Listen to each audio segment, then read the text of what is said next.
Hi, Hi, wake up.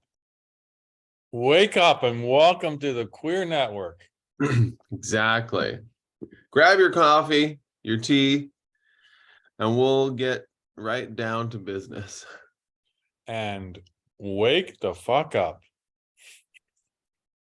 Truly, truly. Yeah, I need to adjust. How's my new background? I love it. It's like mine. It's like just your room behind you. It's homie. Yeah. How you doing, my homie? Oh, how you doing, my homosexual friend? In other just a words, just a couple of queer boys having some queer talk. yeah, on the Queer Network. I'm just trying to find where I came across this, but I think was very appropriate again to what we were talking about last week. And if you haven't seen it, check it out. So let me just put on my orange glasses. You become an unstoppable force when you realize that you can do it alone. So, Yep, what do you think of that? absolutely. And the reason you're unstoppable is because you require no one to do anything for you or change their behavior towards you in order to accomplish what you want to do. You're never at the mercy of someone else's behavior. Now, circumstance, environment, all these things, they play a role. Absolutely. But what goes on in your mind is it's yours. It's for you. You're the only one that has actual control over it. Whether you believe that you do or not, those are two separate things. I think that a lot of people don't know they have, that there are ways to work with the mind rather than let it take over their entire experience. But, you know, yes, when you are in control, you're no longer at the mercy of someone else's behavior. Yes, but I took it a little bit differently in that and this is really sort of I can really relate to this because I've always looked for or hoped that someone's going to come into my life Mhm. that is going to help me do these things that I want to do. That Mhm. it's just that person, that security of knowing that there's somebody there to help. You know, there's just a lot of fear about being vulnerable and putting myself out there by myself. And that person has never come. I mean, I mean, you're the closest thing to it because we do this together, and I wouldn't do this on my own. So, you know, I I tried and I was ready to be done after 5 years. exactly, exactly. So to clarify that, it is possible, and we did find each other doing this. But for me, it's I took there's do you remember Debbie Ford? Yeah. Yeah. So Debbie Ford is, how would you describe her? She was a like a inspirational Yeah. life coach of life coaches, you know? Yeah. And unfortunately she died a number of years ago.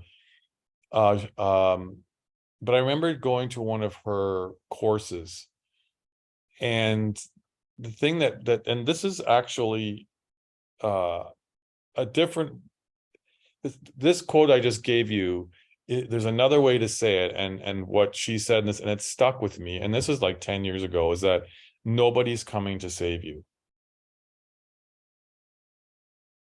And- I love it because it two things can be true at the same time. We are here to be in relationship with each other, I believe, on this planet. our entities, our species, everything's interconnected, and we're all here to be in relationship with each other, with nature, with each other, with whatever.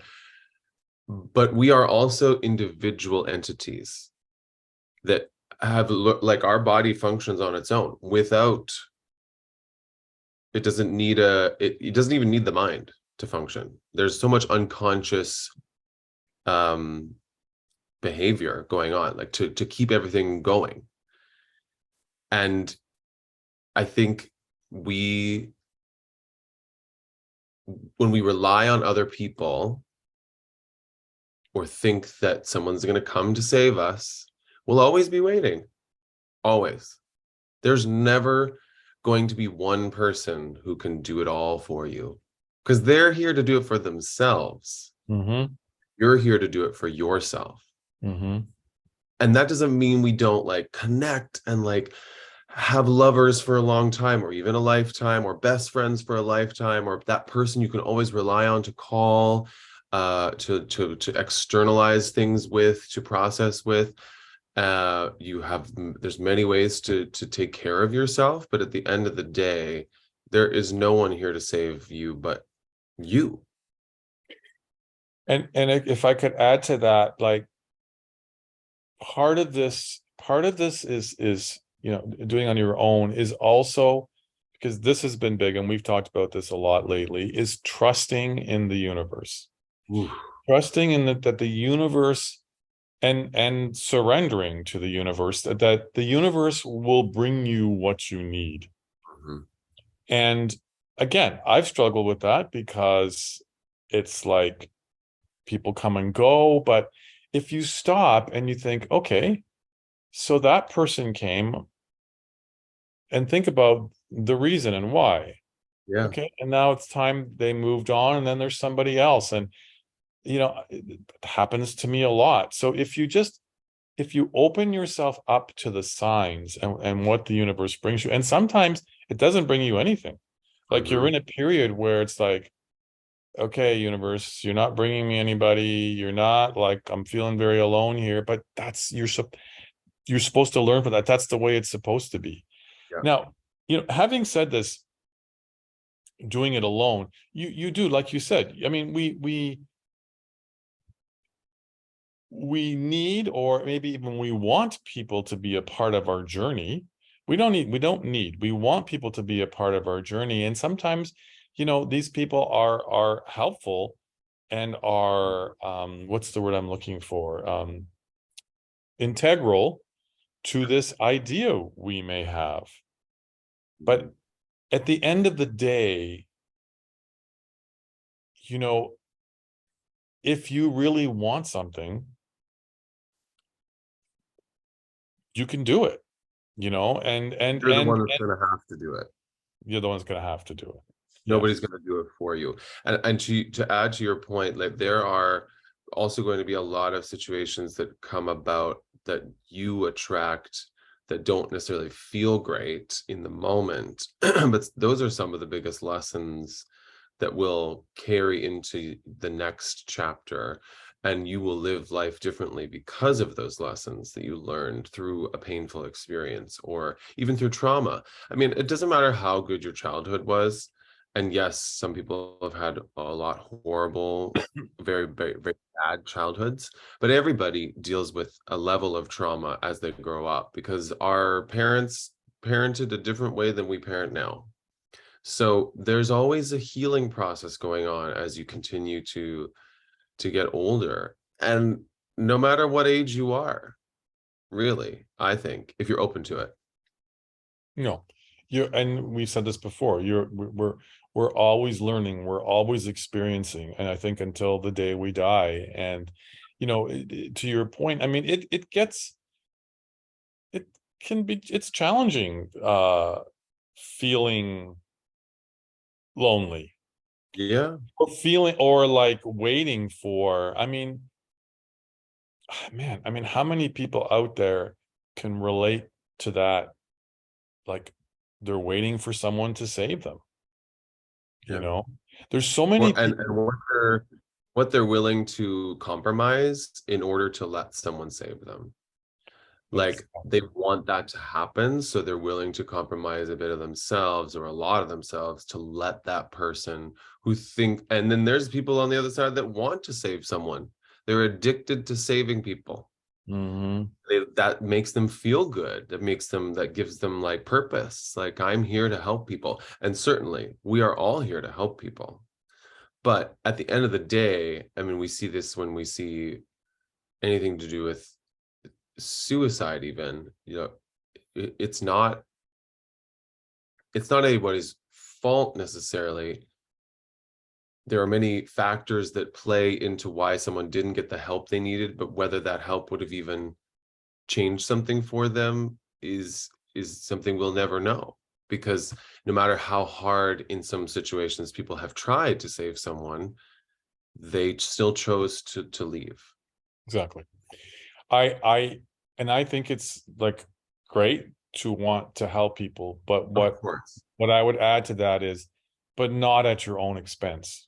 Well, and that's what I think is the nuance that we have to like continue to talk about, because I don't know if people quite know how to manage that right now. I think that's why like things like therapy, counseling, life coaching, all these things are becoming more and more popular, because people are trying to understand themselves in these equations. Like, how do I be the best friend I want to be, but don't compromise myself in the making of that, or in a relationship? Like we've talked about this, I think even last episode. Being single and being in a relationship are just so different. And we forget as single people, when we're single, how much compromise goes into being in a relationship. And Mhm. when we're in a relationship, we forget that being single comes with a lot more freedom. Mhm. Now, I think there's a way to move forward and have both, but that really takes great communication, trust, and really understanding, or both parties understanding this nuance that Yeah. we're talking about. It even was required in friendships. I was also thinking like this is good for the people who feel like they need to be with someone at their expense or at their detriment. Mhm. Because how many people are in relationships or who have friendships where they're not respected? They're not happy. They're not happy, but they feel like, oh, I can't be alone. I have to be with somebody. That's a big part of what I'm saying here. Like no, like you deserve respect. You deserve to be treated properly. You deserve love, Yeah, like real love, not someone who's not something that's conditional, or not someone that's, abuses you in whatever way, physically, exactly. mentally, whatever. So, but I feel for those people because they feel stuck in that situation, and it's not easy, but once you're out of it and you have that freedom and you see what it's like, wow, Yeah. this is just much better to be on my own. Like you don't need those people in your life. Yeah, like what keeps people believing that they actually won't be happy if they're single their whole Yeah. life? No, you have a very good point, because we the media and what we see out there, uh not just in the media, but just in like, it's kind of like the norm, in the straight world, and we're not talking about straight world, but I'm just giving us an Even in the example. gay world, queer world. That you meet somebody, you get married, Yeah. kids or no kids, you have the dog, you have the house, and that's kind of what the norm is. And so that's what we see, that's what we grew up believing. So then it becomes like, well, what's wrong with me because I can't meet anybody and I'm on my own, and no. Mhm. I like what you said. Like I like, it's like, okay, let's change that. Is it the word narrative, or change Yeah. the perception, or whatever it is, that that's the way it should be. And that you won't be happy unless you have that, which we have so many examples of people who are thriving and single. Do what's going to bring you the joy. Yes. And, whether that's being alone or being with someone, but like, don't base that joy on having to be with somebody. Yeah. You can create joy on your own. Yeah. Again, easy to say because I'm still working on it, you know. I think we all are every day. Exactly. Exactly. Just because I'm single doesn't mean I don't want to be in a relationship. I think I look forward to it. Like I went on a date last night and it was really nice. And I was like, okay, this could be I was like, that was a really good date. That Mhm. was nice to be on a date. At the same time, I am so different now when it comes to thinking that that's going to be like the thing that changes everything. Like, oh, finally check that Yeah. box. There's Yeah. no box to check anymore for me. And that's freeing. It comes back to your first quote. I don't need, I'm not beholden to someone else saying yes to me in order for me to be happy and accomplish the things that I want to accomplish. Yeah. There are people who prefer to be single. And like you said earlier, like there's a lot of advantages to being single, Yeah. you know? We've talked about this about when being alone. There's a fine line, like secluding yourself from the world eventually will have effect on you. Mhm. Being alone is wonderful, and sometimes you can be lonely when you're alone. And I think if you wallow in that for too long, it becomes harder and harder to believe that there's anything else out there for you. What will be required of you, and we've both experienced this, is to put yourself out there at times, regardless of what that's going to get you. Like, regardless of the response you're going to get, it's not really for someone else. It's actually for you. At the end of the day, what I also appreciate is when somebody just lets me be in the emotion that I'm in. Mhm. I will I will deal with it and they don't take it personally, so it doesn't affect them. Oh, Yeah. Justin's grumpy today. But most times when somebody else is grumpy, the other person takes it personally that I must have done something. Right. And I think that's connected to your quote in that, like, then you become at the mercy of someone else's when you have no idea why they were grumpy. Mhm. And it could be valid. I think the other thing I want to, the main thing for me with this quote and the one with, no one's coming to save you. What that's saying to me is that, you know, don't wait around for that person to come or the perfect scenario or the what you're looking for to create something. Like if you're going to wait around for that to happen, it may never happen. Mhm. So for me, it's like go out and do it yourself. Yeah. Like what you want, create that for yourself.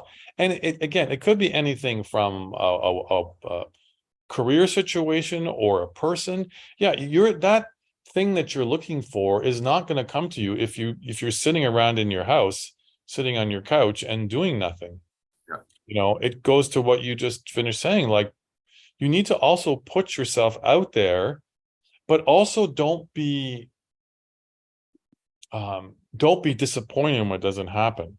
Yeah. Don't Or it have doesn't the happen right away. pardon. Or it doesn't happen right away. It's like it's Right. a journey to get there.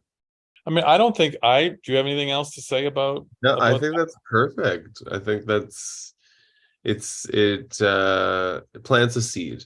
It's really what it is. It's an idea that is something that you let marinate and let like see how it shows up in your life as in there will be opportunities that will arise and you will because now you've been prompted by this idea that nobody's coming to save you, that you will, I think you'll start to notice situations where you're waiting for someone to save you and then realize, oh, I could totally have just done that myself, or I didn't need someone else to help me do that. We took, as we often do, we took a big thing. It's a big thing, and it's a big thing that doesn't just like change overnight. That's what I think we want to reiterate for anybody listening at home. But again, we wanted to plant this seed because knowing this could change the rest of your life. I Mhm. think it's that powerful because from my own experience, I had a life coach for 10 years. Love that I had that life coach for 10 years. It taught me a lot, but part of that journey was learning to let go of that, not needing that, because it showed me that I can do this on my own. Yeah. Yeah. And I think that was the point of it. It's like, stop waiting. Hmm. Yeah. Stop waiting for that person to come and save you.